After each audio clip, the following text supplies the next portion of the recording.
From Los Angeles, California, they are the Mad Scientist Party Hour.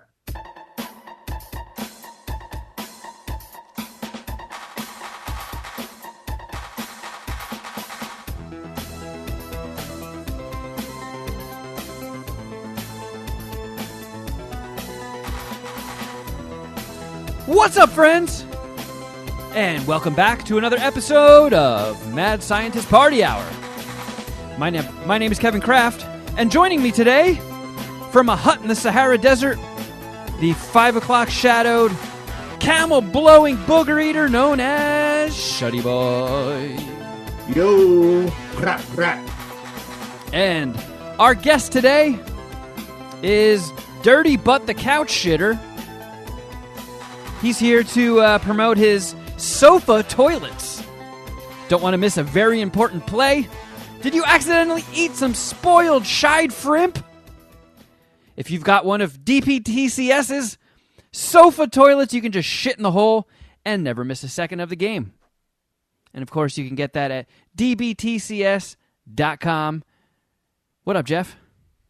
Hey, what's up? That's my favorite DPTCS product that you've promoted. Well, I mean, you're a genius for thinking it up. I know. My biggest issue with watching sports is the food that I eat sometimes causing me to shit violently before the game is over. Luckily, while I'm still in the process of manufacturing my sofa toilet, I do have an iPhone with YouTube TV on it, so I can just watch stuff while I'm taking a shit. But I prefer not to leave my couch. Don't look.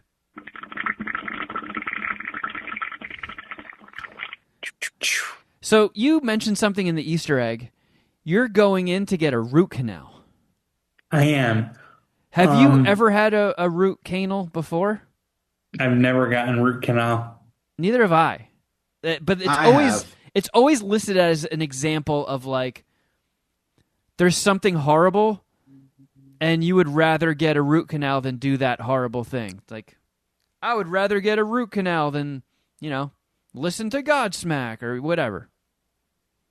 That was my impression too, but my dentist put my mind at ease about it. I thought it was going to be really expensive and hurt a lot, and it's not that expensive. Luckily, my insurance, I think, covers 80% of the root canal procedure, and it's only like a 45-minute thing, and they shoot you with Novocaine, but it'll wear out in a few hours, and from my understanding, kind of get on with your day.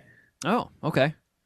Yeah, because I wasn't like, my mindset was like 1980s root canal, where it's like, oh no, like, are you going to put me down? Like, is this like, am I going to have to like go under anesthesia? Put me down like you're a fucking rabid dog?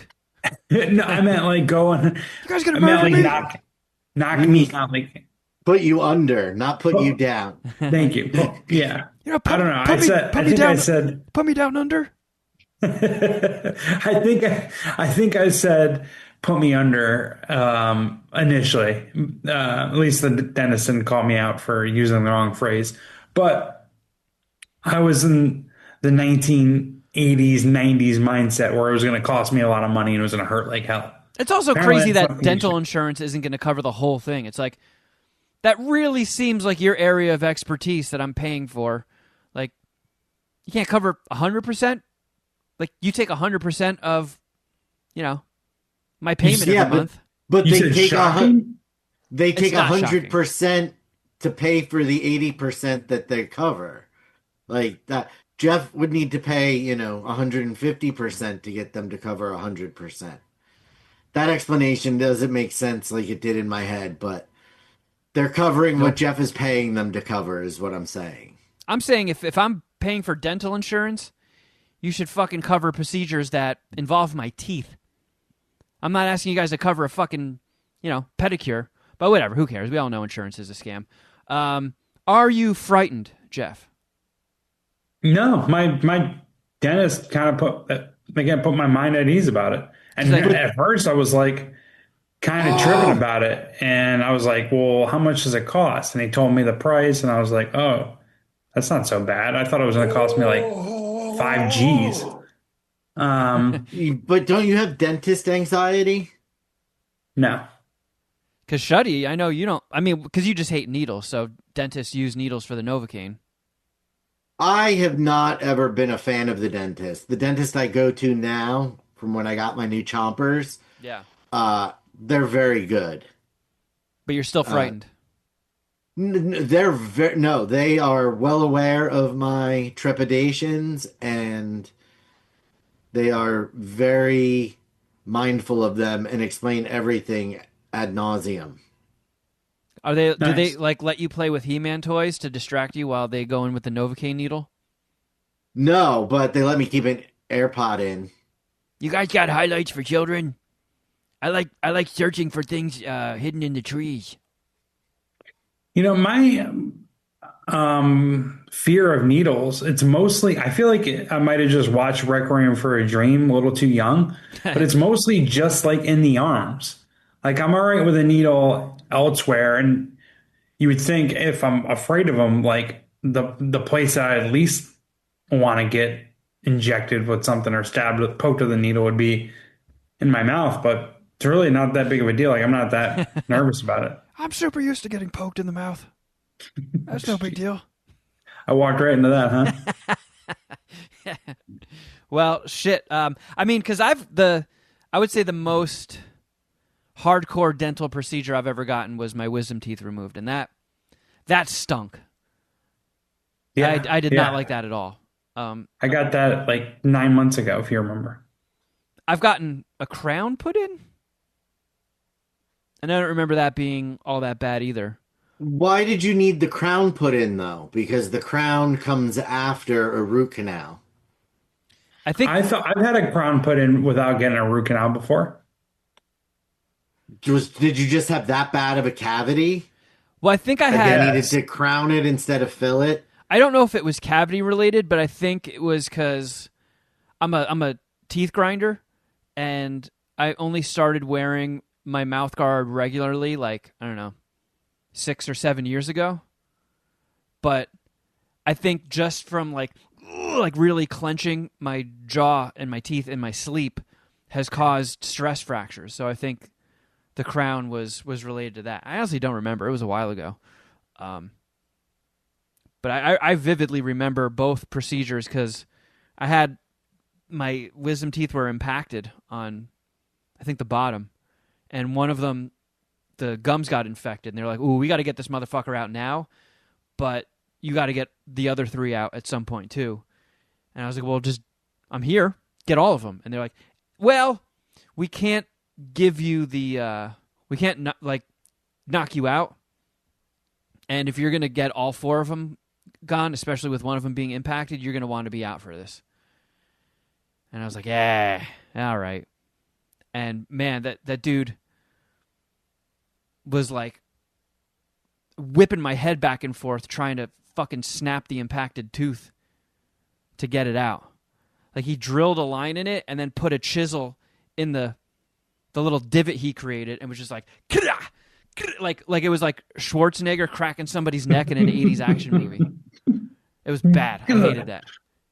Well, that sucks, Jeff. Hopefully it's a breeze. Hopefully they've gotten to the point now where, root canals are as easy as this guy's making it out to seem.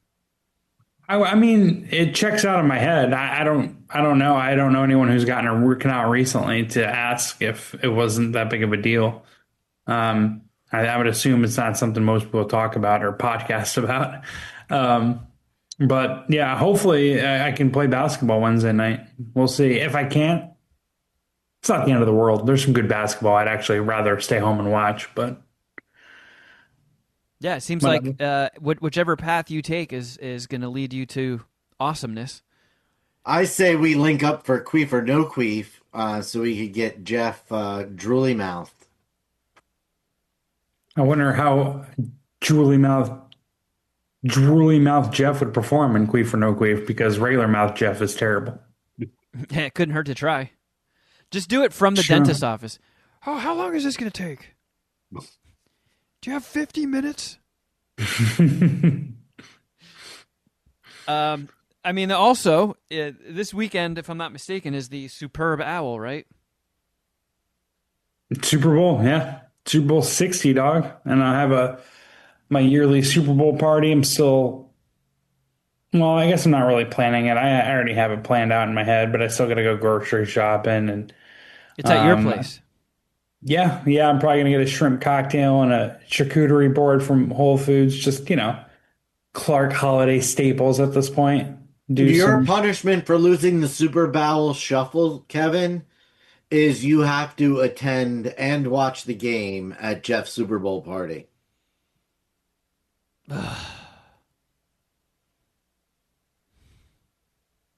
And then give a report on the game. Yep. And then give us your analysis on Monday. We're gonna have to make extra meatballs now. I mean, I mean, if Jeff wants you there, I apologize, Jeff, for inviting Kevin to your Super Bowl party. Well, I mean, if it's an easy Super Bowl or MSPH pick them punishment, then that's not bad. But if I mean, he doesn't really want to come, so it's all good. But then again, Kevin, you want to roll the dice the next Super Bowl punishment we might think of, or MSPH pick them punishment? well, is there another layer we could add to make it worse? I don't Everybody at know. Jeff's Super Bowl party gets to kick you in the nuts. Oh my Yeah, Christ! we tie you up to a pole and we all kick you in the nuts. How many people are coming? I think only like 11 or 12. Oh God, 11 or 12 kicks to the nuts. Yeah. That's pretty gnarly. You don't have to come, Kevin, if you don't want to. It's all good. We'll give you a better punishment. A more punishing punishment than hanging out with people and eating food. And having a good time. Yeah, yeah. All right. Well, Is it a Bad Bunny thing? Is that what it is? You don't want to see Bad Bunny's halftime performance? yes. He wants to stay home so we can watch the Turning Point halftime show guilt free. Nice. I don't blame you on that. Yeah. Well, I don't know. We'll see. I mean, Sundays don't really. It's not like I have other plans. That's right. I know you have nothing to do Super Bowl Sunday. I know. You have no one to make plans with either. Yeah, you kind of got me over a barrel there. I mean, the one thing about the Super Bowl that does interest me are the silly bets. That's right. I got some for you. Like you can place a bet with somebody if somebody's penis is going to flop out, Lenny Kravitz style. I couldn't find any of those, if I'm being honest. Actually, my fucking notepad is being goofy, but let me just close it out and open it back up. I do have a bunch of crazy Super Bowl 60 props that I can throw your way. This is via Bet Online. There is a couple at DraftKings as well. And Kalshi, the prediction markets, which is completely different than betting, predicting things, not betting on them. Different stuff. So could you use But that you same can- argument where I'm just going to predict which horse wins this race? And I'm Yeah, not gambling? I'm kidding. It's sports betting. I know. It is. But They I call know, it predicting. because I know that's the way they got around. You know, that's how they skirt gambling rules. Is because it's not gambling, it's predicting.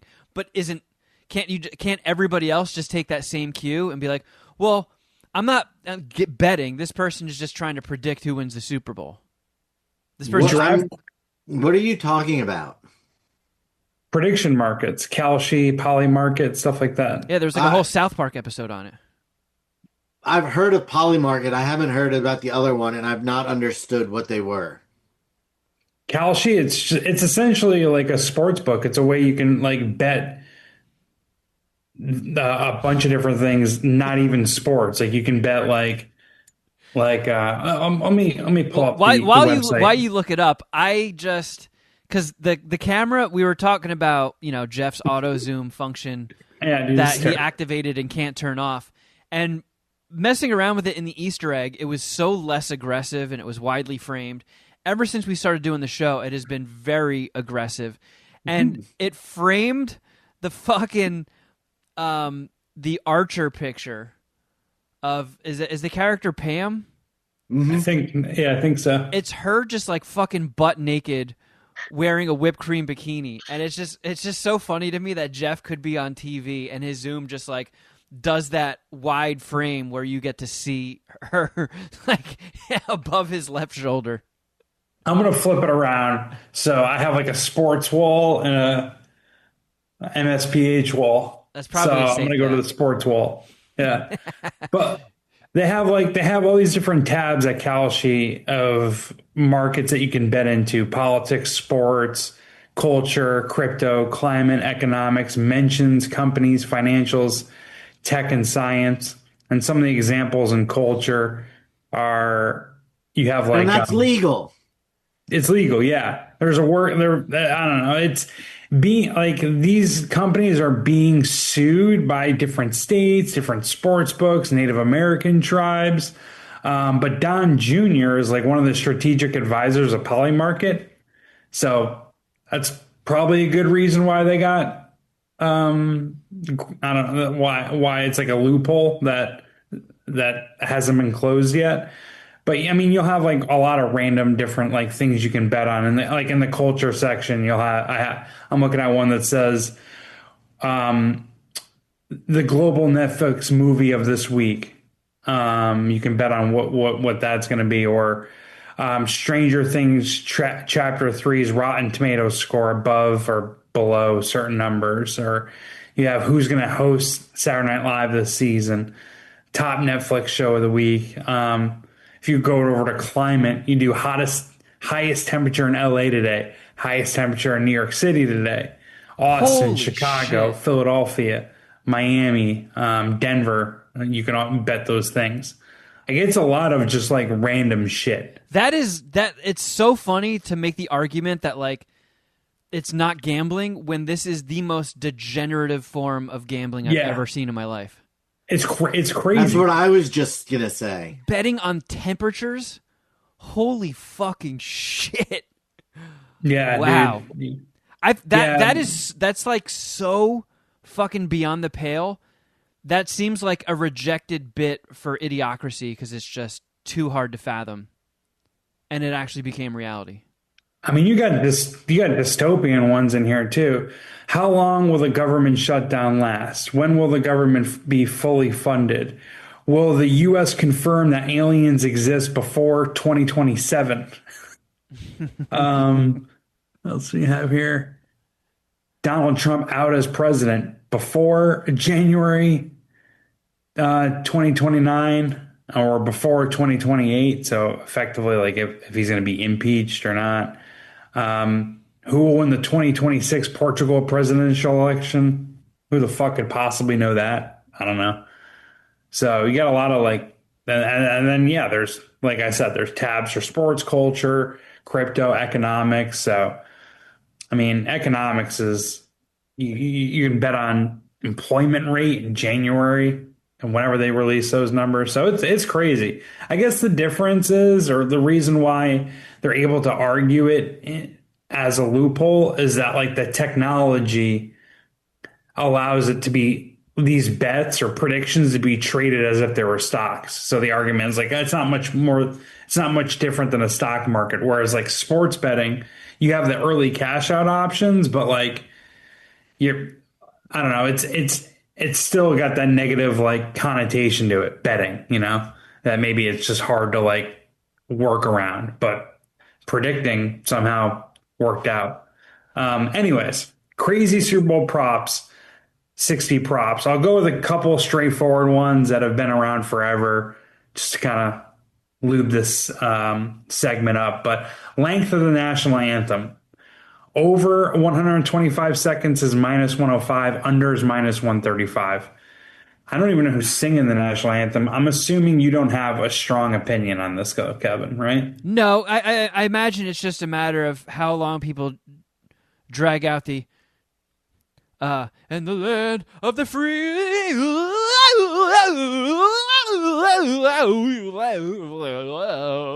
Like that is going to be the determining factor. How much vocal noodling you do on that section.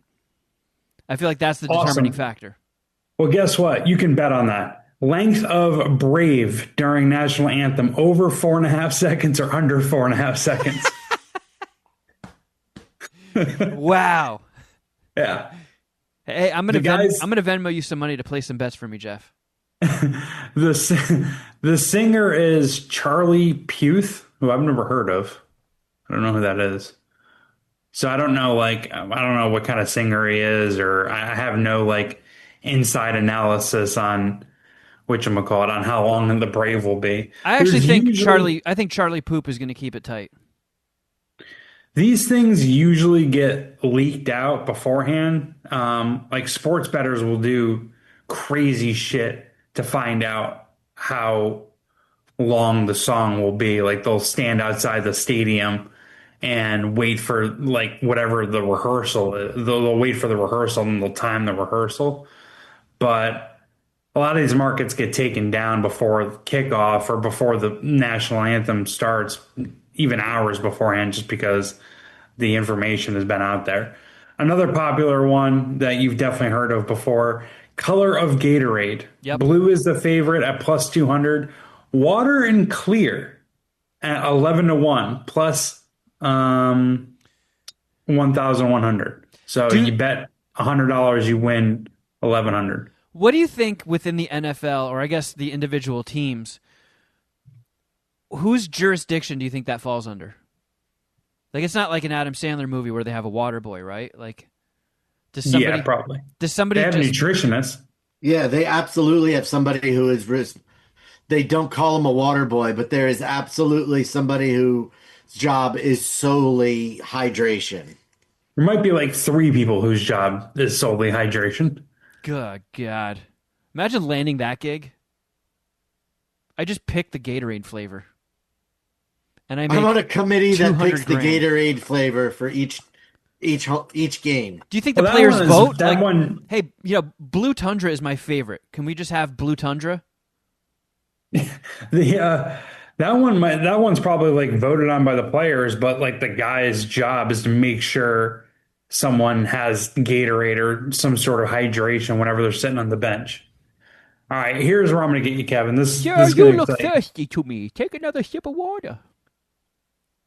Color, color of dildo thrown on the field: rainbow plus 275, green plus 325, red, pink 5 to 1, blue 6 to 1, yellow 7 to 1, Caucasian slash white 10 to 1. So they're just assuming a dildo is going to be thrown.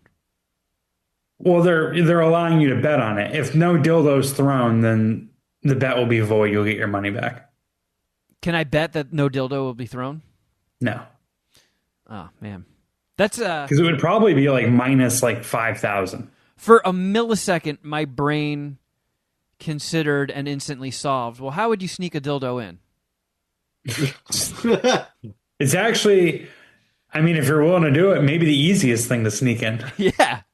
It's made for being snuck in. Yeah, absolutely. That reminds If me you're of doing it right, you should be able to sneak it in. I think like the second time I went to Ozfest when I didn't go with my aunt and I went with actual friends, we rolled a few joints in the parking lot at like 8 a.m., put them in a baggie, and then I taped the baggie to my grundle. I thought that was going to be the way to get joints in. And like it hurt my grundle so bad because like, in a Ziploc bag, creases, it makes those kind of like sharp points. So that was like stabbing me in the grundle, and I was walking like like a robot.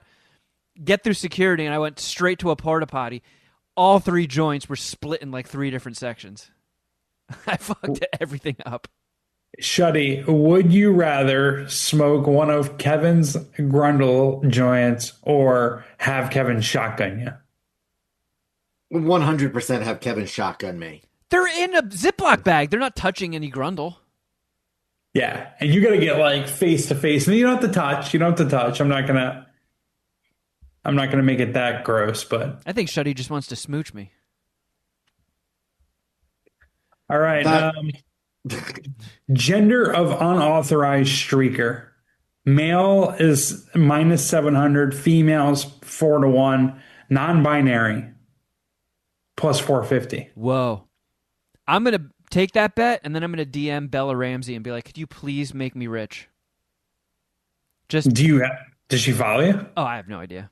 That was the only non-binary person I could think of off the top of my head.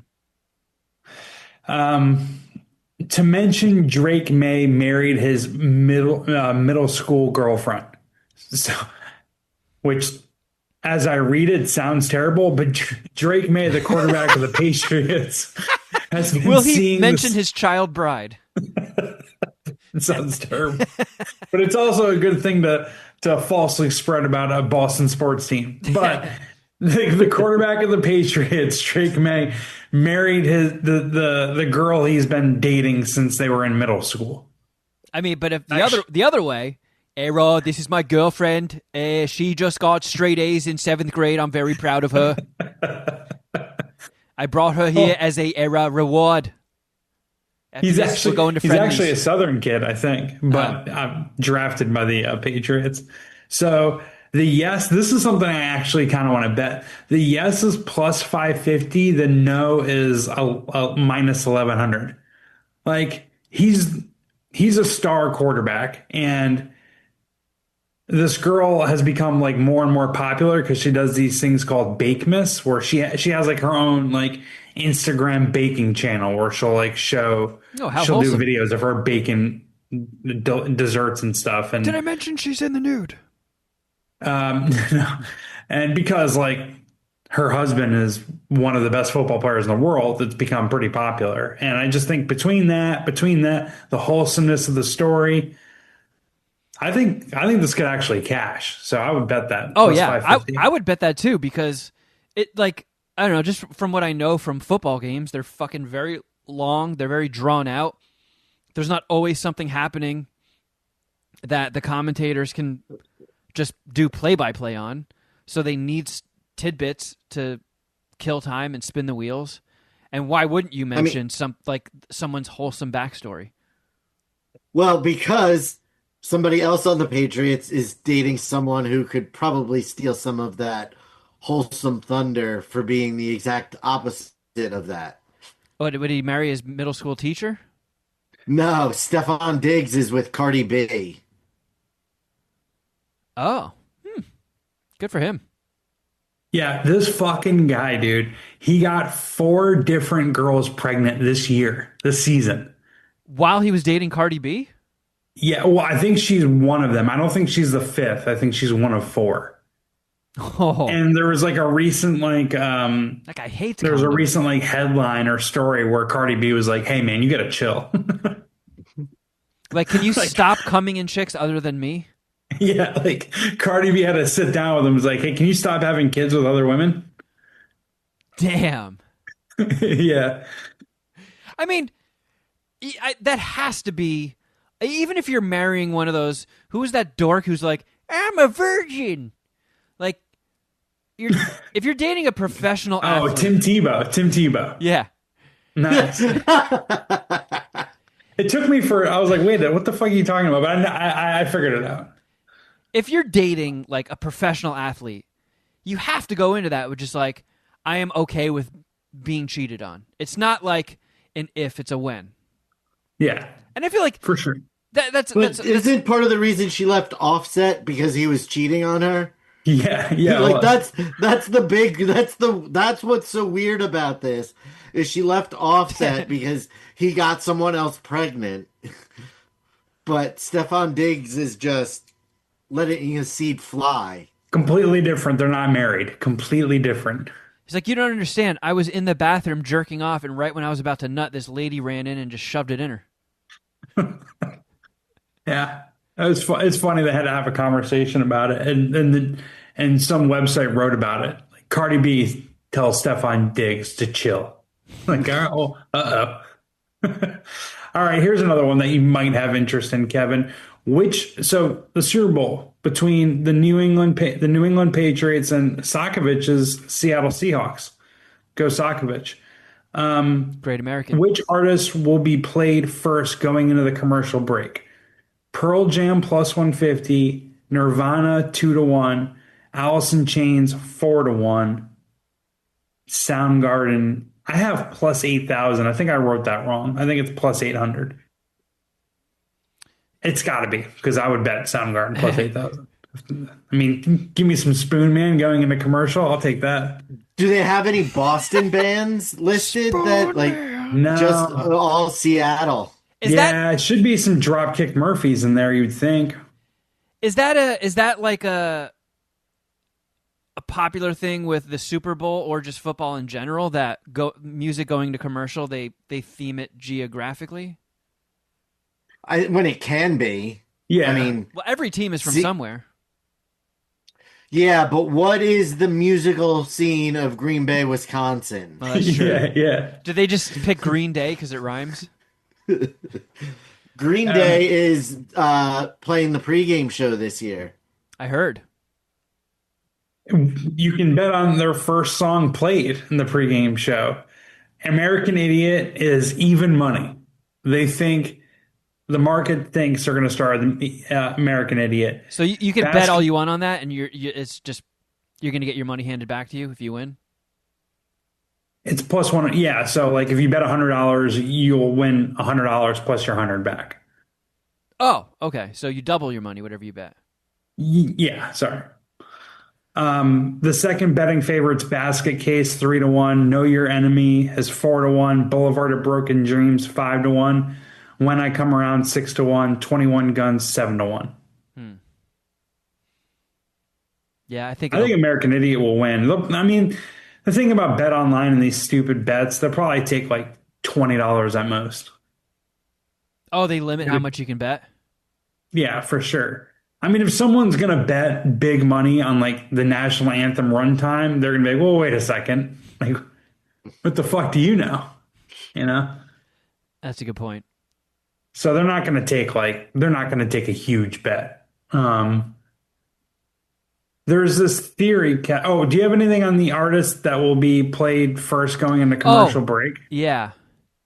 Man, I would be just if I was programming it, I would pick Rusty Cage by Soundgarden.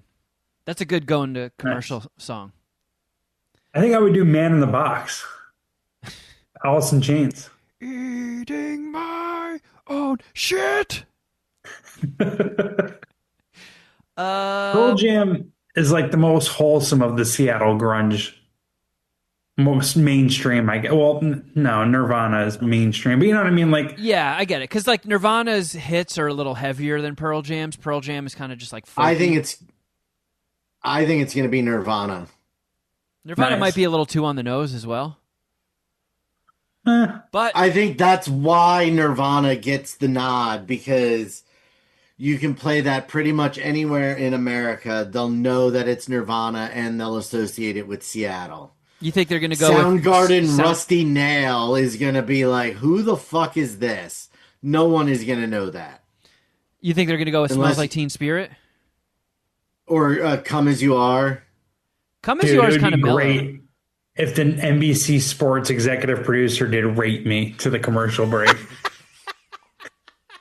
If they fucking fire him before they returned it from commercial break. I remember when I was a kid when that album came out, there was like a news story that Walmart was like going to boycott the album, so they had to change the title from Rape Me to Waif Me. Oh shit. So it just says on the track list, Waif Me. But I don't That's think, actually like some decent trivia that somehow came up. I don't think they changed the actual lyrics or the recording. No. I don't think Nirvana would have done that for Walmart. There's this conspiracy theory going around. So the San Francisco 49ers for the last like 7-8 years have been the most injured team in the NFL. It fluctuates here or there, but over the 7-year period, they've accrued the most injuries by like a lot. So there's this theory that and there's some Twitter scientist or doctor gave some full video breakdown and it went viral. But there's a conspiracy theory that because there's an electrical substation near the stadium that the San Francisco 49ers play in, that's what leads to the injuries. So the Super Bowl is being hosted in Santa Clara, but the San Francisco 49ers stadium. So Bet Online has a prop. Will electrical substation near stadium be mentioned on TV? The yes is 7-1. The no is -2,000. Americans like conspiracy theories. It's been proven. That they Been do. proven in recent elections. Yeah. Are you taking that bet, Uh, Jeff? I think I would. Yeah. Yeah, I think I would. I'm Nice. not sure if because to get money on the Bet Online, I have to use crypto, and it's not that hard. I just go through Cash App, but I'm not sure. I kind of want to do the Drake May married his middle school girlfriend. I love how that's phrased on the betting menu. I kind of want to bet that one, and maybe I'll get in on this electrical substation one. Another one, a little political. We don't have to stick here too much, but will the U.S. government have a commercial spot? Yes is +110. The no is -150. I feel like that's... It 100% will be. And Yeah, like there's so many people with inside knowledge on that too. That one has to be like a super limited bet. Because if you're fucking programming the commercials, you know what's going to be there. If you are on any sort of the promotions team of either entity, you know whether or not that spot has been purchased. yeah. One of the biggest things in USA Today, at least when I worked there, I'd assume it's still the same thing, is they have like a poll for they power rank the best Super Bowl commercials, and they have like a poll of what the best Super Bowl commercial was. To set this campaign up, the Super Bowl gives all the commercials to USA Today, I think a couple days beforehand. Oh shit. So those people who work at USA Today theoretically could bet The maximum could amount. bet this could bet something like this. The best way to do it would be on Kalshi, because Kalshi doesn't have like integrity firms in place or structures in place, so like there's no oversight. But Bet Online's offshore, so there's no oversight on that one either. So Bet Anyways, Online, that's the one you were mentioning. Like all these bets are hosted there, and you have to make the bets in crypto. you have to send money through crypto to them, and then 'Cause they'll I remember- convert the crypto to cash. Years ago, when they first started taking cards at dispensaries in LA, that was all done through crypto. So you had to buy. What was it, like Litecoin or something? Yeah, I think it was Litecoin. I think you had to purchase whatever an eighth, like if you're buying an eighth, whatever an eighth cost at that exact moment, you had to buy that much Litecoin with your card, and then that would get transferred to them. Weird shit. Weird shit, this crypto. And I saw that crypto recently just completely shit its pants and lost a fuckload of value. That's fun. It'll bounce back up though. What else you got, Jeff? What more silly bets? Just two more. Bad Bunny hair color, natural -200, bleach +225, multicolor +450, pink +950, pride flag design +1100, blue +1400. I think he's just like gonna lean into the troll. Like, Oh, I think so too. people are pissed off purely just because I'm Hispanic. Like, oh, I will piss you the fuck off. You think he's gonna be coming out wearing a dress? Yeah. I think that's like the biggest rumor. I think you should be able to bet on the color of the dildo that's going to be hanging out of his ass, displayed in assless chaps, with a dress on the bottom of it. The bet is the dildo comes from Bad Bunny. Yeah, he's going to bend over and gape and just do like the contraction and launch the dildo out of his ass into somebody else's ass. I have a feeling he's gonna do everything he can to just like, oh, if you're upset just on the color of my skin and that's why I got picked, like if you're mad that I am the Super Bowl halftime performer and Hispanic, oh, I'm gonna make you it worth your dollar to be fucking pissed. And rightfully so. I mean, Yeah. Jesus Christ, you're literally just pissed off at this guy over his race. It's kind of a lame reason to be bummed out about a Super Bowl Which, by the performer. way, he's American. About Bad Bunny. Yeah, I mean, I think haven't there also been like, I mean, Shakira performed, right? J-Lo performed, I think. J-Lo definitely performed. Oh wait, So did no, Shakira. Shakira definitely did. yeah. Relatively recently. I mean, the Who have performed. But They're not American. Some of it's just like the English. Like I don't know enough about Bad Bunny, or I don't know a lot about him. I'm pretty sure most of his lyrics are in Spanish. it Yeah, has yeah. nothing to do with any of that and everything to do with that times are different. I mean, I've And it heard is Bad okay to be Bunny's. a xenophobic, ignorant racist. I've heard Big Bunny's music before, and I don't care for it. But Did you say he's Big like, Bunny? did I? Probably. Yeah. I was like, wait, is that his dad? You heard his dad and you weren't that into it, so you're like, fuck Bad Bunny. I've inadvertently heard his music and just been like, yep, I do not care for that. But The only that, real exposure to Bad Bunny I have is Bullet Train. I've heard, tons of artists that have performed at the Super Bowl halftime show, and yep, not for me. Do not care for that. But Agreed. they pick whoever's fucking gigantic, and whether you like him or not, this dude is like he was like the most streamed artist last year. Yeah, I think he just won the Grammy for best album of the year last night. I think. I That know he sounds won about right. he won a few Grammys and gave a anti-ice speech that my website wasn't stoked about. Go figure. And what's No, your I just final bet? yeah, I was just saying I don't listen to Bad Bunny. I don't really have a strong take either way. The last one: will Trump tweet during the Super Bowl? Yes is 3-1. No is -500.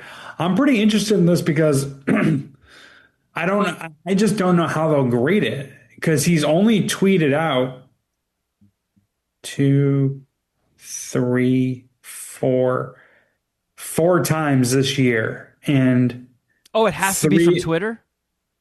Yeah, like he posts a lot on Truth Social, obviously, and then that'll go viral on Twitter when someone shares it. Yeah. But it's not a native tweet, so I wonder. Like if I'd it's a assume that social would media count post, that's easy money. I mean, doesn't he post on social media like 17,000 times a day? for sure. Based on no being negative 500, that would Yeah, lead me to believe that they mean specifically Twitter. Yeah.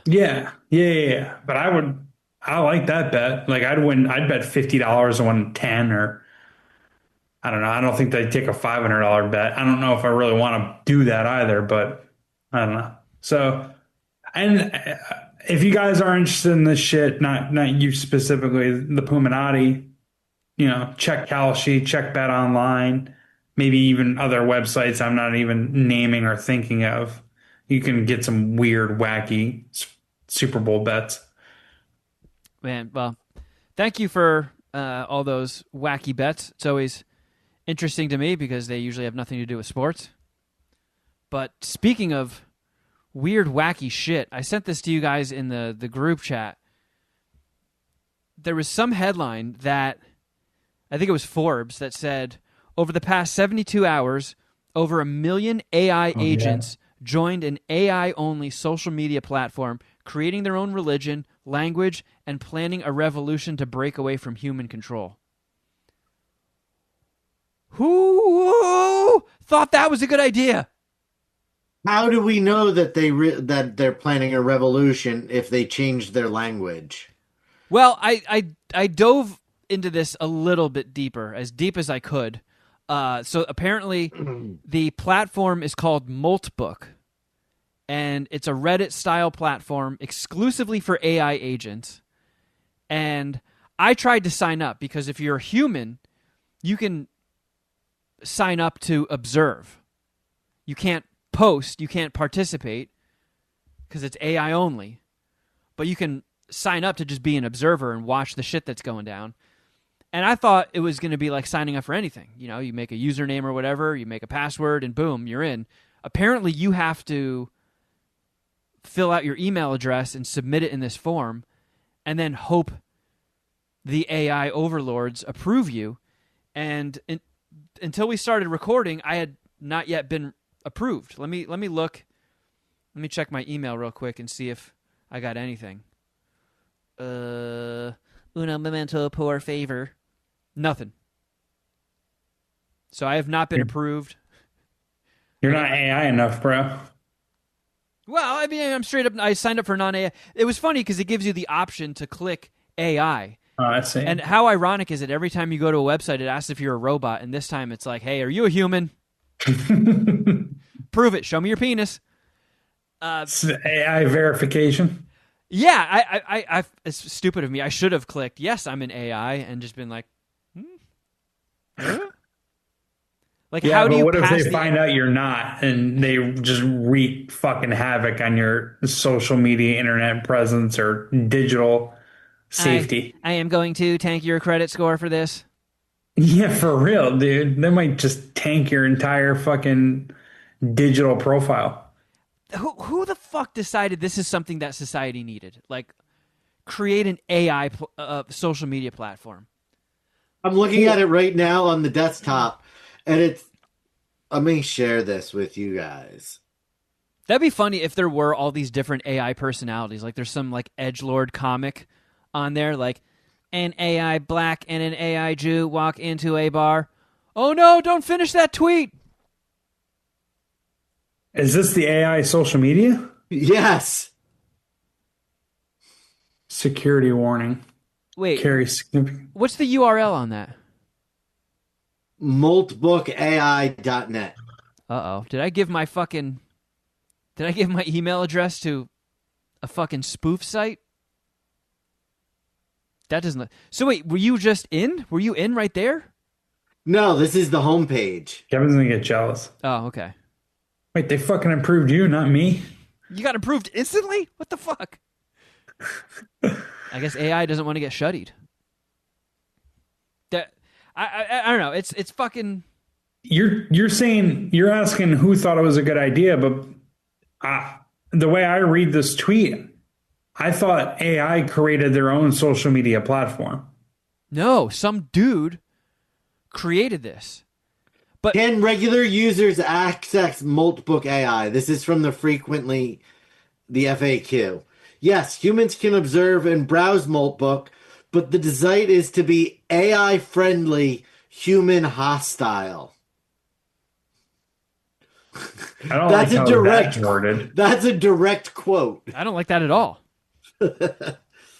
So according to like this Forbes article, some of the posts they have, like Reddit has like r/whatever topic. This place does m/whatever topic, and there's a thread called m/bless their hearts, and AIs post collective affectionate stories about human operations. Don't really know what that means, but I guess it's just like charming stories about humans. They share crawfish theories of debugging. I don't fucking know what that means. The religion that they created is called... Oh, I thought I wrote this down. It was like Crustafarians? Crustaceanifarians? So everything is very lobster themed, and I don't know why. It says, how should we view the religions and nations formed by AI agents? Is one of the FAQ. And it says, these are interesting cases of mean propagation and social simulation. They help us understand how AI processes abstract social concepts and preview possible future AI society forms emerging on Moltbook AI. All the explanations for things that they gave, I am too stupid to understand. It's also weird that AI would find a need for a religion in the first place, but all religions seem to be a variation of worshiping your creator.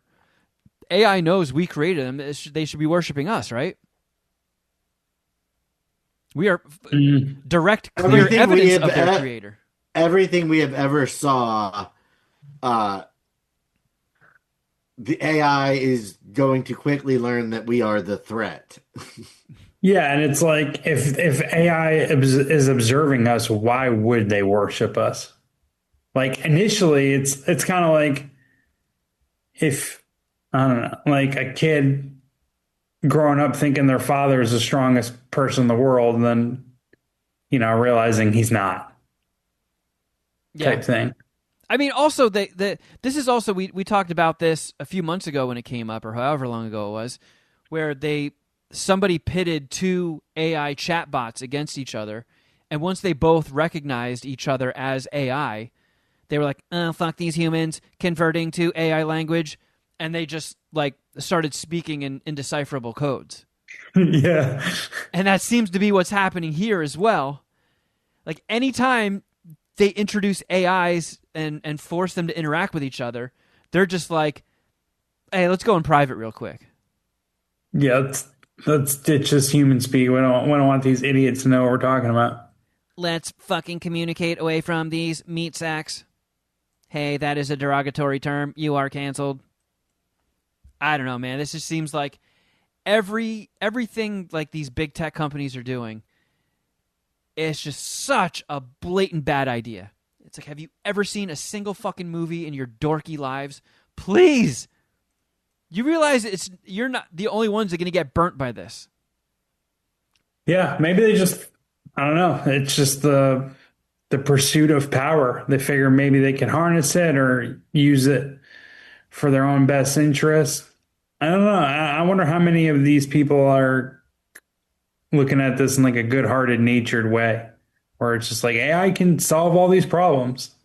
Because I've heard there's a lot more doom and gloom arguments, but I've heard some like, rose-colored arguments about how like, yeah, I mean, most of your stuff's going to be taken care for by AI, and humans aren't even really going to need to work anymore. I know. I think like Elon Musk said that a couple of years ago or something, and I just as a hypothetical threw it out there on the show. Like, what would you do if like working and just like careers became irrelevant and you just did not need to work to live? You just afforded everything.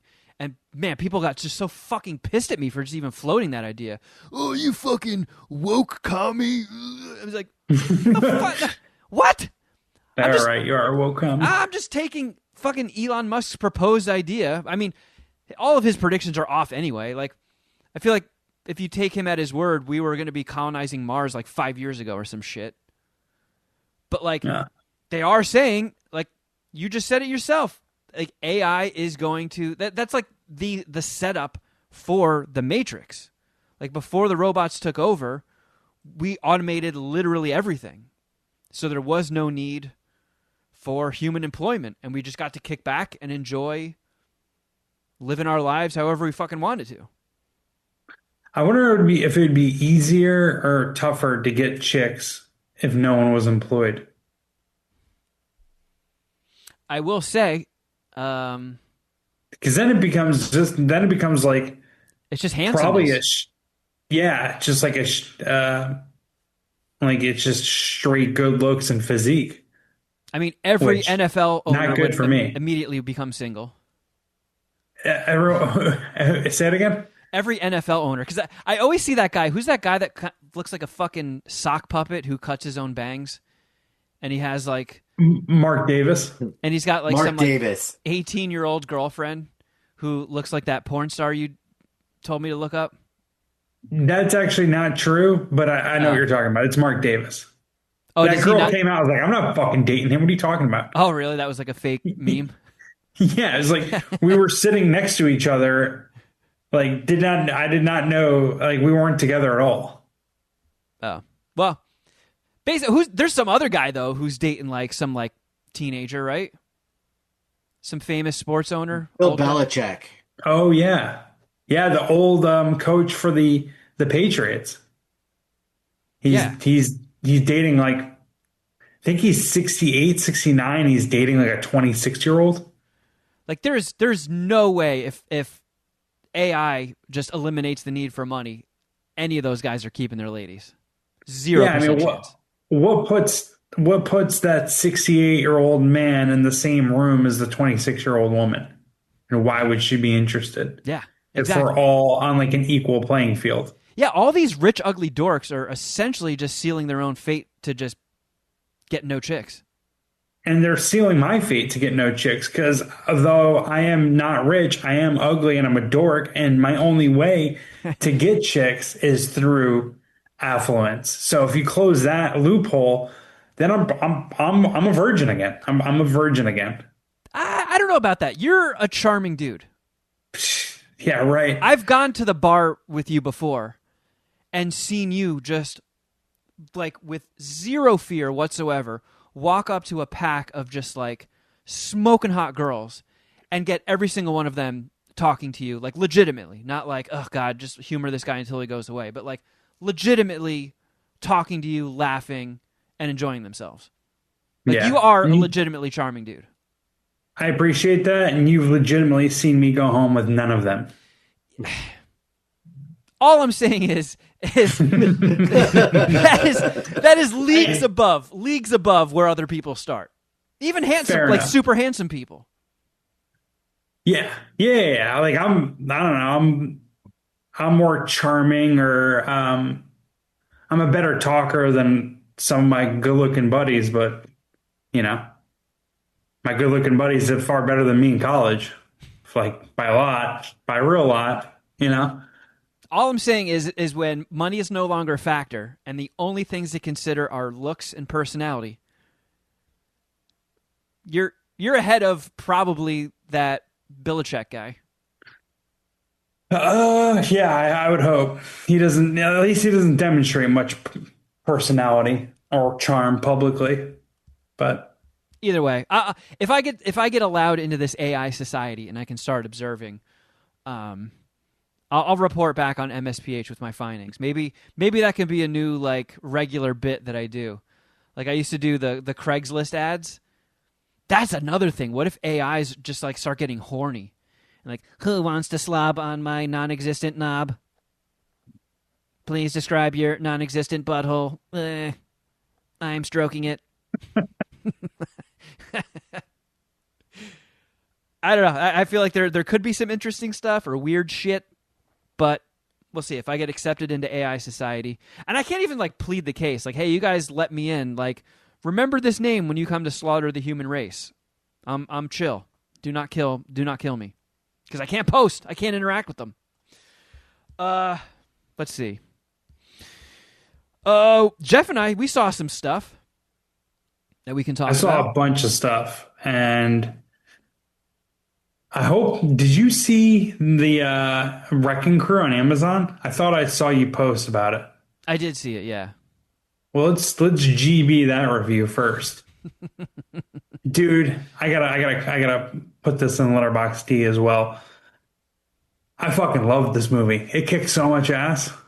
It was You actually did. like, yeah, like the jokes were pretty good. Like I did actually laugh at a couple of them, and the action was fucking sick.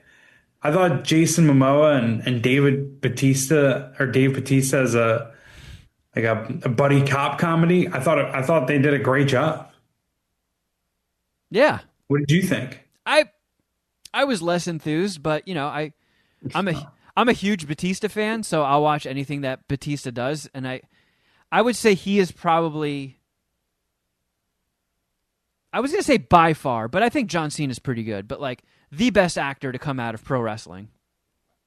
Yeah, I mean, Roman Reigns, I think, wants to go from wrestling to acting, but he looks far too much like Jason Momoa. I don't think he can. Like, I don't think he can take Jason Momoa's work. he could just take his scraps. Every role that Jason Momoa turns down, he can just like slide into the room and be like, "Hey, it's me. I am Yeah. here to pick up his table scraps."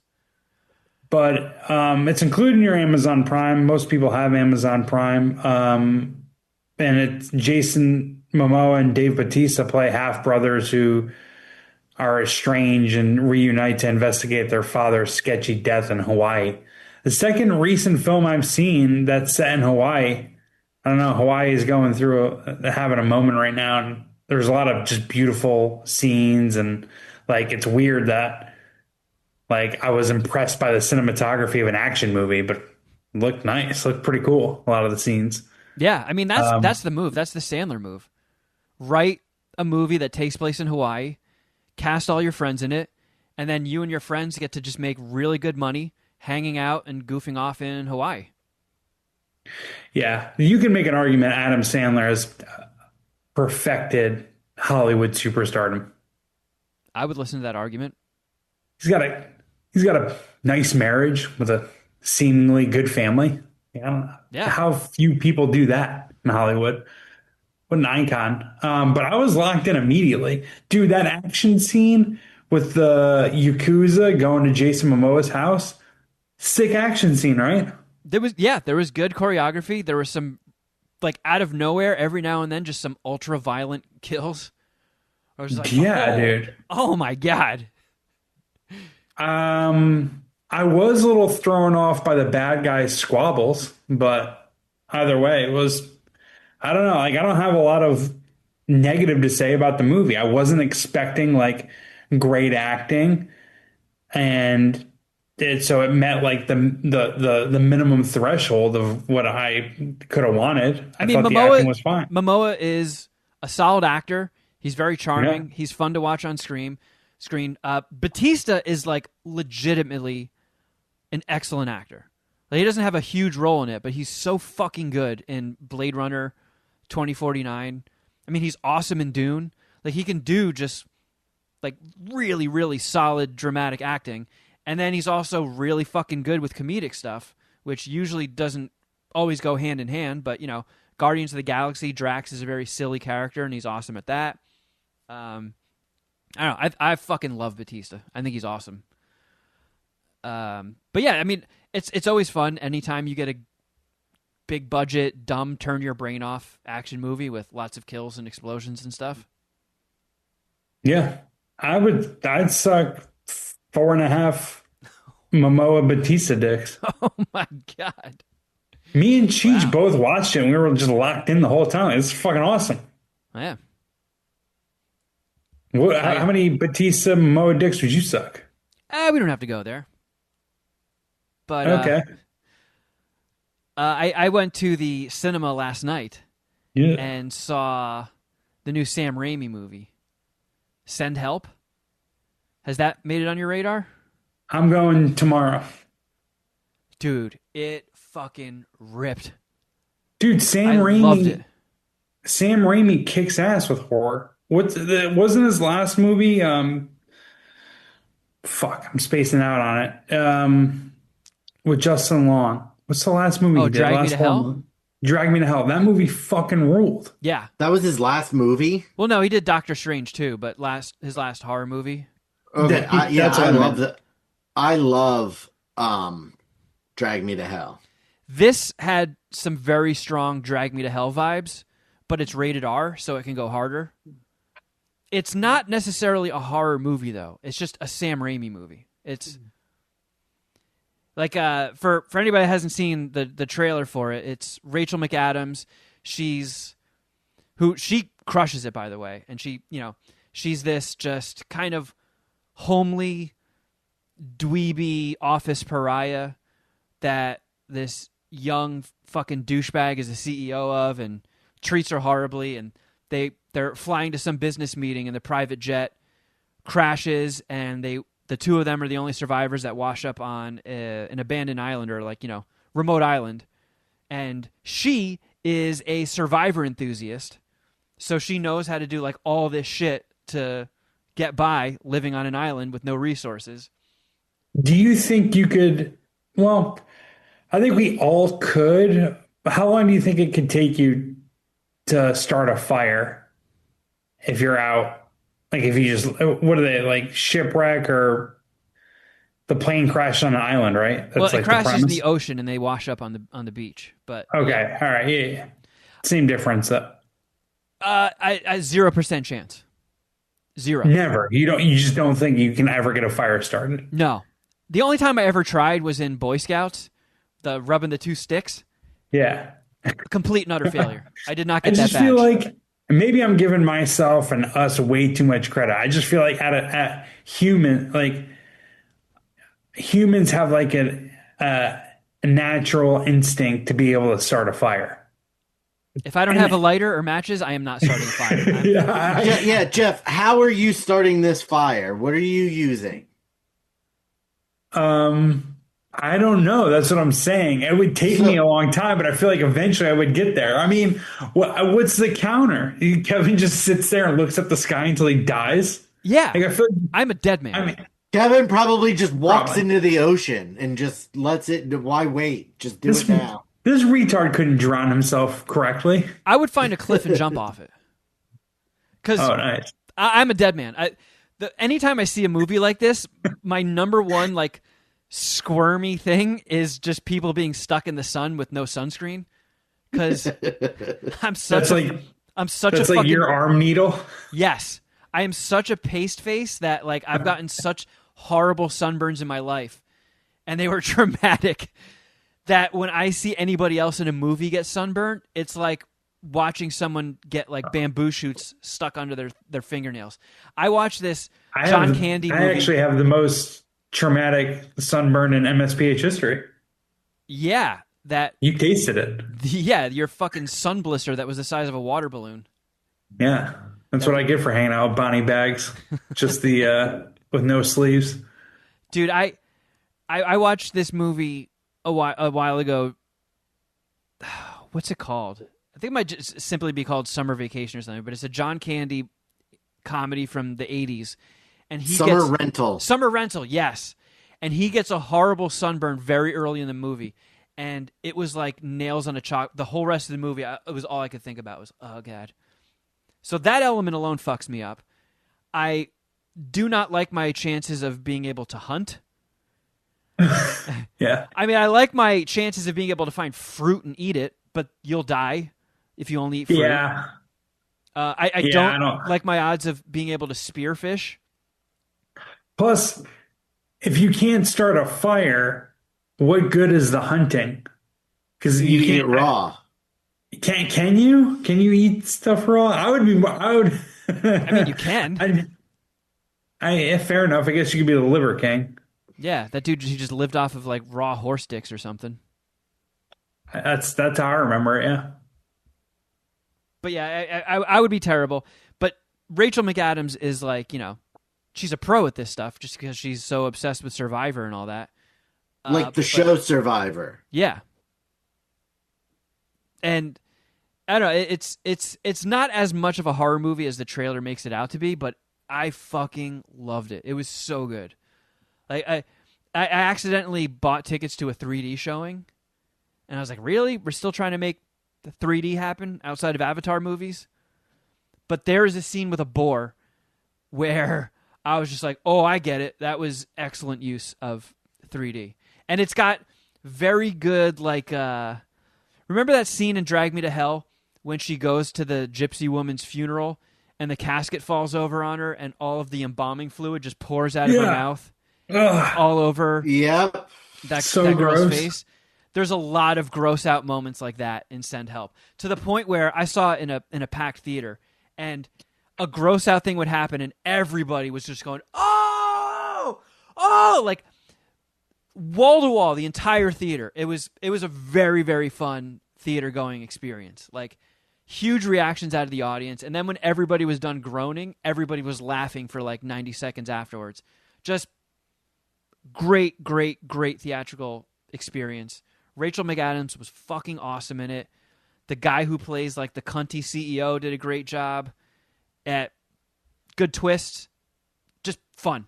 All around, very, very fun movie. I highly recommend going to see it in the theater because, like I said, it's one of those good communal cinema going experiences. I'll revisit the score on future viewings because I will definitely be watching this again. But out of the gate, I'd say it's a solid 4-dicker. I'm curious to see what you and is Bill going with you tomorrow? Yeah, that's all three of the Clarks. And I would guess that Cheech and Bill have a much stronger bond with Sam Raimi. Yeah, but I mean, I really like Sam Raimi horror films, so they're not really forcing me to go to this one, or I don't know. It is my idea. Like I'm down. because again, like he has some bangers. Yeah, I You mean, know, Evil Dead. if you like Sam Raimi, this is like top tier Sam Raimi shit. This is like Okay, it's got a I'm lot of his pumped. good trademarks. It doesn't have those like Dutch angle dolly zooms, but it's got a lot of like Sam Raimi thumbprint going on. Good shit. I'm down, Highly dude. I'm recommend it. down. Uh, Yeah. all right. You saw other stuff too, right, Jeff?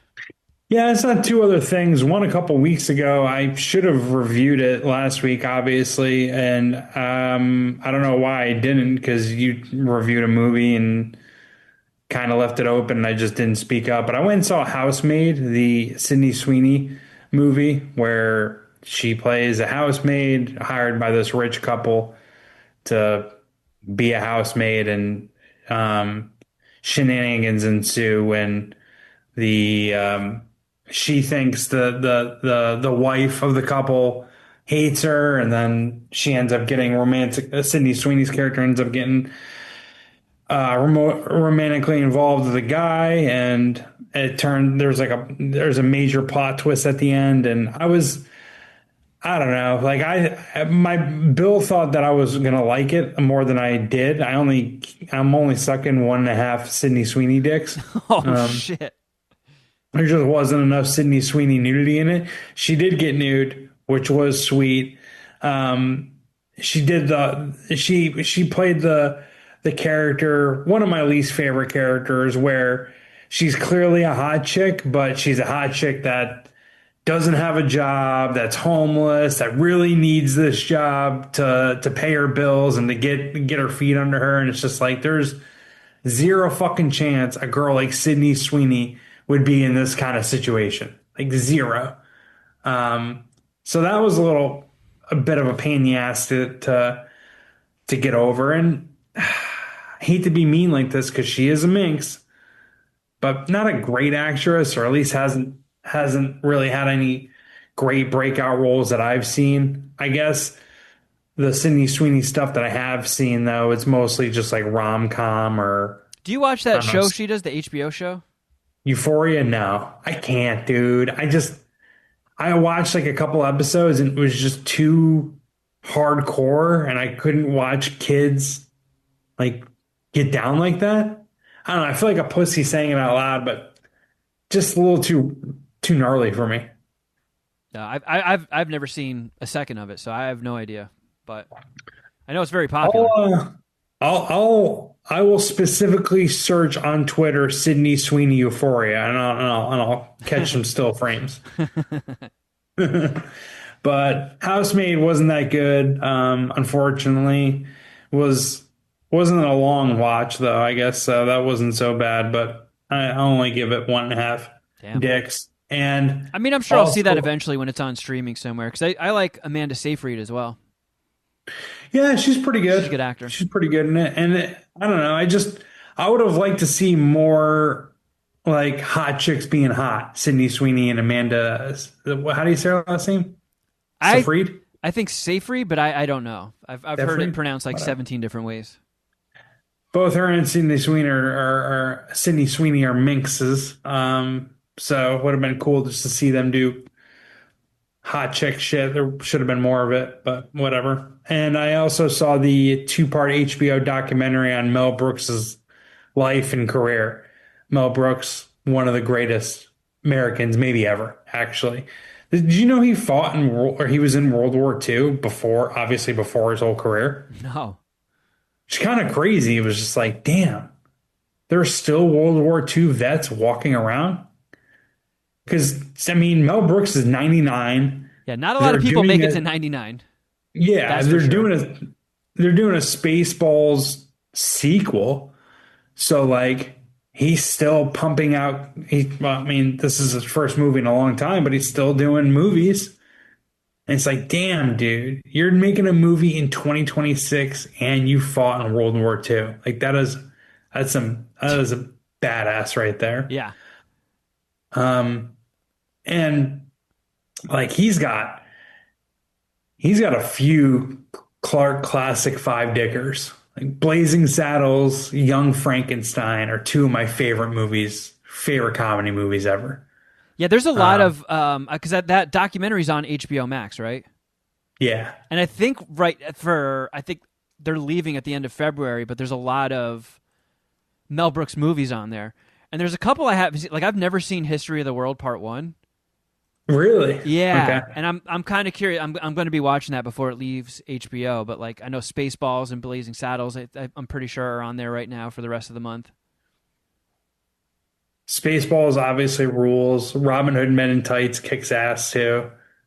I think Chappelle was in that movie and he was like 18, 19, something like that. Which is crazy that like Mel Brooks had that much of an eye for talent. Oh, and Carrie He plays the Ewells. blind side. He plays the blind sidekick. Is he the blind guy? Was he blind? A chew? Blinken? I don't know. Oh I don't no, remember no, him being no! blind. Blinken was the blind guy. You're right. You're And right. the chew, he was just black, right? Yeah, he was the Morgan Freeman character from Prince of Thieves. And his Robin Hood hat was like a backwards like snapback. Yes. Yep. Dude, History of the World Part One kicks ass. I think High Anxiety is underrated. I love that movie too. Um, and it was just I don't know. It just again, it goes through two parts and it covers his entire life, his upbringing, Brooklyn Jew, his for I think first generation American. He was married to, I didn't know he was married to Anne Bancroft, and he was married to her my whole life up until she died. I guess I didn't realize that. And she's kind of like I mean, most people know who Anne Bancroft is, but like old time, like Hollywood smoke show. Yeah. She plays Mrs. Robinson in The Graduate. His first wife, I forget her name. I think it's Florence Baum. Have you ever seen pictures of her? No. Fucking smoke show. This chick was a babe. Mel Brooks is just can get hot chicks. See, He that's had what I'm like talking three, about. You take away all the money.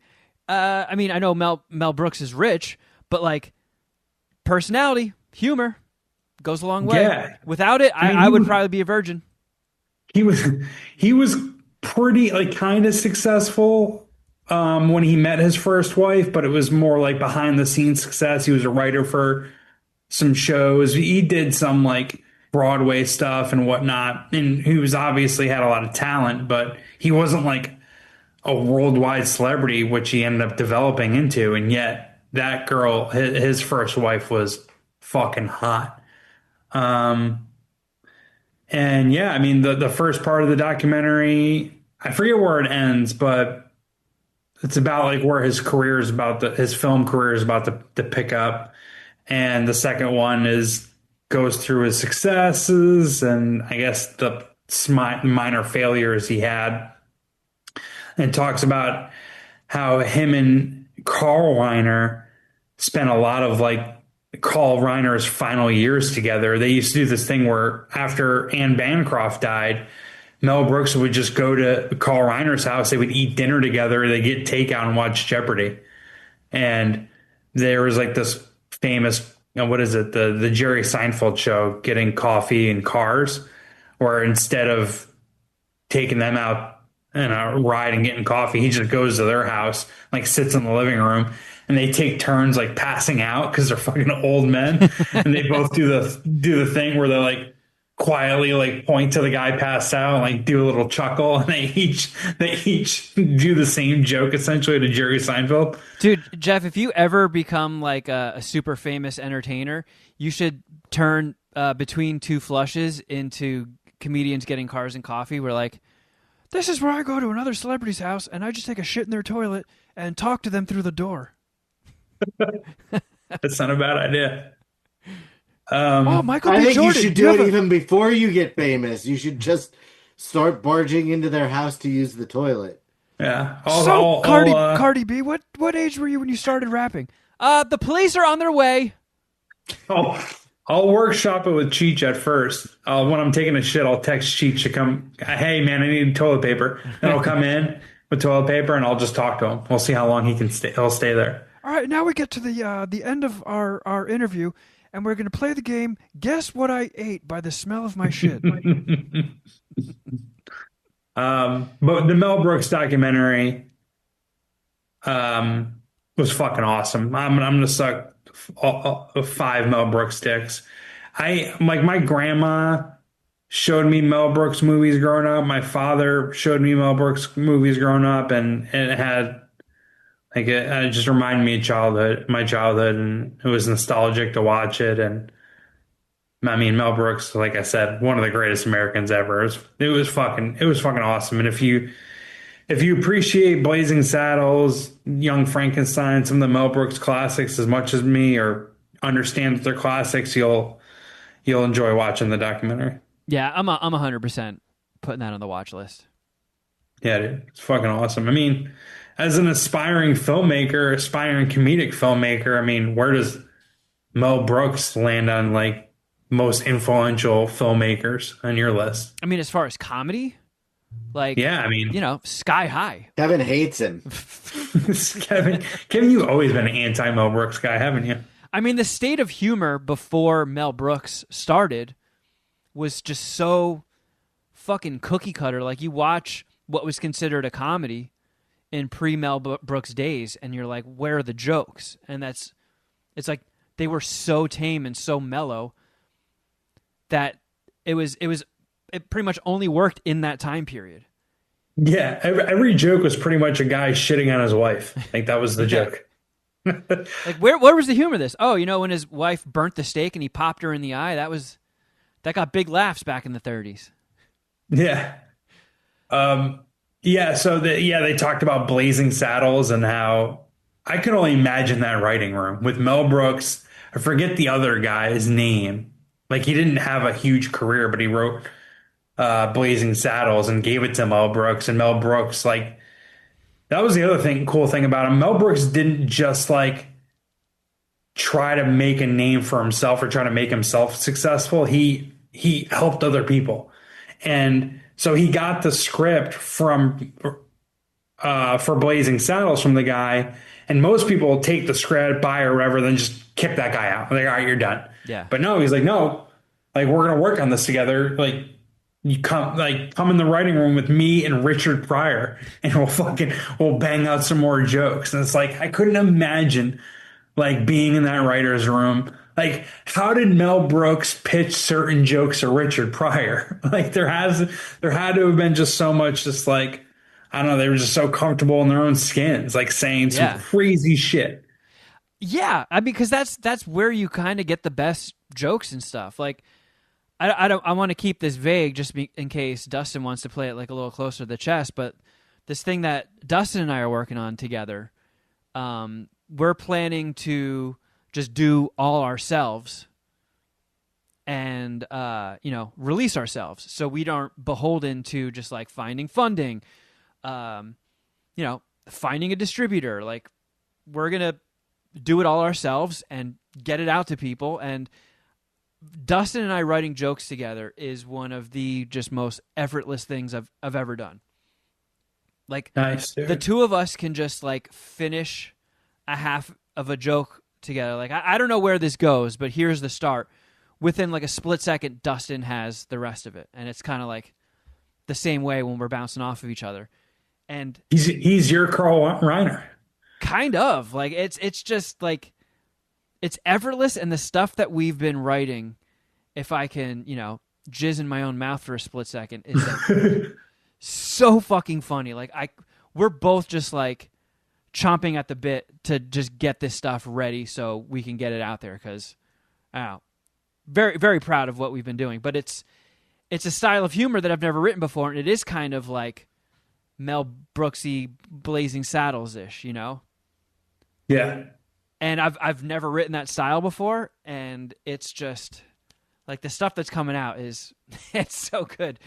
Like, I'm very excited about it. And I'm hoping the fact that, since we don't really have to rely on too many other people to get this done, that it can, see the light of day sooner rather than later.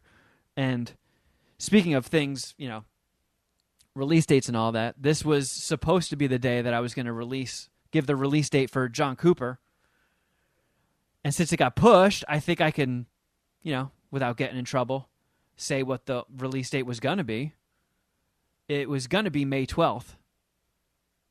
But Oh, okay. So it's going to be further into the summer or pushed into the summer? pushed a little later than that. And that's as specific as I can get for now, but yeah. Gives you a little bit of Okay. a time But frame you're to play still with. confident in that it's going to be released, that it's going to be available for the Puma to see. Just it's a little bit later than the original projection, right? Like Yeah. you're not nervous about anything, right? No, because more people at the distributor saw it and saw potential in it. So they were Oh, like, okay. let's take our time with this one and see if we can get it land Yeah. it somewhere bigger than just, rental. Well, I don't think you have like I don't know what the term is. It's the opposite of evergreen, but like yeah, I don't think like your jokes have a short shelf life. I know comedy doesn't have a long shelf life. You want it to hit the screen as quickly as possible, but it's not like if it comes out, I don't know, in June or July, it's going to be that dated. No, it's just a matter of and I wrote the script 10 years ago, so it's just like obviously some stuff had to be tweaked, pop culture references to make them feel a little bit more modern, but there's always the fear when you're sitting on a joke for that long that somebody else is going to eventually think of it and get it out quicker. Yeah. Which would suck because then if like something like some major comedy comes out and has like a very very very similar joke that gets seen first, then somebody watches this, it'll obviously you connect the dots, you're going to think, "Oh, well they just ripped that joke off from this." When Yeah. clearly wasn't the You're not case, but you guys aren't doing crazy provocative shit like Blazing Saddles, I'm assuming, right? no. You and Dustin aren't going to drop the N bomb. No. Steering clear of The that one. cool, We'll let Mel Brooks and Richard Pryor have that. well, the cool thing about the documentary is he put so many people on, and they were so grateful that there was a lot of people that went on screen to talk about Mel Brooks and what he meant to them. And one of them was Dave Chappelle, and he actually made a great point about Blazing Saddles, where he's like, people always say like, there's no way that movie would get made today nowadays, and he's like, that's just wrong because if Mel Brooks like it probably shouldn't have been made back then. Like the shit that was said wasn't like cool for mainstream release. But the thing is, Mel Brooks is so fucking funny. The movie's so funny that they had no choice but to release it and make it. And it's like if Mel Brooks was in his prime nowadays, he would find a way to make provocative, I don't know, whatever scandalous humor funny. Like Yeah. that's just his skill. And but I guess I the mean, last people thing, make the argument that South Park doesn't go as hard as it used to, but just in this most recent episode or like season of South Park, they're saying words that have supposedly been canceled. yeah, Like they're still letting it fly. Like South Park is still making the same jokes that South Park made back in the day that people are like, "Whoa, this show's edgy. You got to check it out." I think it's edgier to be honest because it's more social and political satire, which this current administration is obviously not a fan of. Yeah, Whereas like old South Park, which I love, was it's pretty much MSPH humor. yeah. Which nothing wrong with that. Nothing wrong with that. It's how I pay my bills.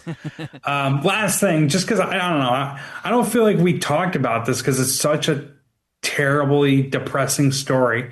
But I did get a little bit of the chin wobbles because when Rob Reiner was in it a lot, he talking about it and how he pretty much grew up with Mel Brooks is pretty much his uncle, and like that whole that death, that murder, that's fucking terrible, and it was weird seeing him like just talk about how much Mel Brooks mattered I to bet. him.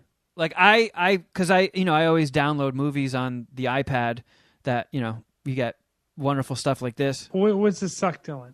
So I download Yeah. movies to watch on the plane so I can pick what I watch rather than just go through their selection. And it was after Rob Reiner had died, and I think they had just put Spinal Tap 2 on HBO Max. So I watched that on the plane. And that was weird. Just like right after he died, watching that and just being like, oh, God, Yeah. what a loss. And also, what a weird career to your first movie is Spinal Tap and your final movie is Spinal Tap 2. Just I know. decades apart. It's wild. When Harry Met Sally is one of my favorite movies ever. I love that movie. I fucking love that movie. Um, and yeah, I mean, it's crazy. It's a very sad story. Did you ever see James Woods talk about it? What, after he died? Yeah. Yeah. Yeah, I was actually some pretty powerful stuff from a guy that I didn't expect to hear that from, Yeah. but Well, it just kind of gives you an idea of how fucking awesome Rob Reiner was. I've never heard anyone say a bad thing about him. well, I have, but they're all just like people that never met him and Tell you what, don't say that shit to James Woods. only look at shit through a political lens. They just let politics be their only identity. But yeah, that's good to know that it kicks ass. I've heard a lot of good things, and I'm definitely checking that out. It's fucking awesome, dude. Yeah, absolutely. I also, I've had a lot of people hit me up saying that, hey, did you see that Iron Lung is in theaters? Which, for people that don't know, that Speaking of stealing jokes, I wrote a screenplay, and this is fucking crazy that it's essentially 20 years ago at this point, that I have been trying to get made, and I've had some close calls for, about 2 decades now. And the title is because it is a stoner kung fu movie. It's a guy who spent his whole life smoking weed and playing video games and finds out that he has super heightened reflexes, but only when he's stoned, because that's when he's playing video games. Super dumb concept, but it's essentially just like taking the whole Jackie Chan drunken master thing and giving it a goofy twist. And I'm super proud of it. I think it's one of the best things I've ever written. I've gotten a lot of praise from people that have read it. I had it on Amazon for a while, so I know a lot of people in the Puminati have read it. And I've just never been able to get it off the ground. And then I guess there was an indie horror video game that came out called Iron Lung. And some YouTuber got the rights and self-funded it and put out a movie called Iron Lung. And it did really well at the box office this weekend. And if somebody just like ever wanted to just be a monkey pawed piece of shit with psychic powers and be like, by the way, Kevin, 10 years from now, in the futuristic year of 2026, Iron Lung will be number 3 at the box office, I'd be like, get the fuck out of here. This is great news. And then they casually leave off the detail. And it'll be made by a YouTuber, not you. And it's going to be a horror movie. Oh, cool. So I've had a lot of people hit me up about that, curious my thoughts. And I can't pretend like it doesn't suck. Like, I have fucking awards on my shelf that say, like, best comedy script, Iron Lung. But being that it's a kung fu movie, I could always alter the title and, keep the Iron Lung thing there, which is a reference to being able to smoke a lot of weed. And, get the point across. I did listen to, because the YouTuber who made it was on The Town last week, and I listened to that episode. And I will say, it is kind of a cool story. This guy started as an entertainer, just went to YouTube with it, started with 0 followers, ended up with 30-something million subscribers, and played this game, fucking loved it. And obviously, if you have tens of millions of YouTube followers, you are, you got money dripping out of your ass. So he self-funded it. He was the sole financier, and he wrote it, directed it, starred in it, and edited it. And he talked about the process of, like, taking a completed movie, going outside the normal, finding a distributor route that, either you're a studio flick or you're finding a distributor. And he was talking to theater chains, and they were essentially going to give him, like, I don't know, 50 screens across the country. And he was sort of being like, you don't understand, this comes with like a built-in audience here. Like, I have 30 something million subscribers that want to see this movie. And then he would talk to a different chain and be like, all right, we'll give you a few more. And then he talked to one chain and they were like, you know what, we'll put it in every single one of our theaters. And then he circled back to the other ones and they were like, you know what, we'll do that too. And he got a wide release of 3,000 screens. And I think they were projecting it to make, I don't know, 7 to 9 million for the weekend. And it made close to 20 million. And as a fucking indie filmmaker, can't hate on the hustle. It really sucks. I really wish that fucking video game came out with a different title.